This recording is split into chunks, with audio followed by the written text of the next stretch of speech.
end the war. We're going to cross-send to Jerusalem, talk to our correspondent Noga Tanopolsky, who joins us from there. Noga, we're just getting very vague details about this idea. Tell us what, first of all, you're hearing about it from there.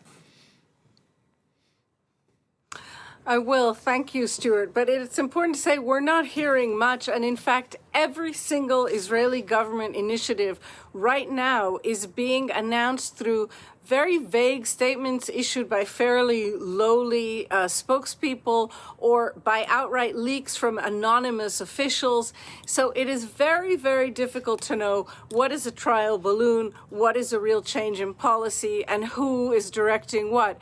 And it does appear that this is the government's intention to leave us all a little bit not in the know, not knowing what's going on. And I think in that way to stave off criticism, because if a policy is made clear, then people can critique it. But what we know here, and what was announced by a branch of the IDF, the branch that handles interaction with Palestinians in the occupied territories, is that something like regular commerce will be able to restart in Gaza. It's an astonishing development. Israel imposed a complete 100% blockade, didn't let a drop of anything into Gaza all of March and all of April. By May, it became clear this was causing a tremendous crisis. In June or late May, Israel put into place the Gaza Humanitarian Foundation, which was supposed to replace the UN agencies in distributing food, and has turned into a catastrophe in which people trying to come close to the distribution hubs are killed every single day, mostly by Israeli gunfire, but also by others. There have been trampling incidents, and now, out of the blue, we hear commercial efforts, commercial shops, importers, exporters are going to be able to begin work today.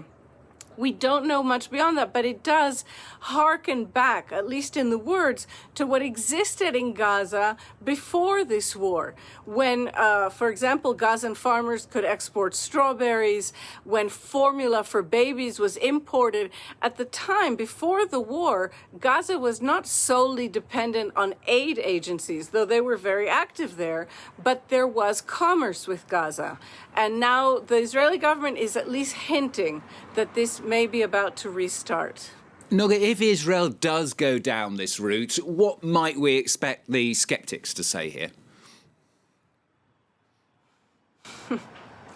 Well, the skeptics are already saying that this is just an effort to try and get international criticism of Israel off of Israel's back, as Netanyahu is planning, as it seems, as he has let it be known, seems to be planning the full military reoccupation of Gaza. But again, this is another policy shift which would cause an uproar globally and has already caused an uproar domestically in Israel.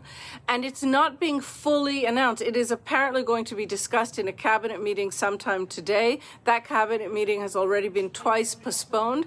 But we see the Israeli government talking at the same time about sort of restoring a kind of commercial normality to Gaza, and at the same time occupying it fully and taking over all of Gaza for Israel. These appear to be contradictory efforts, but we're not 100% certain.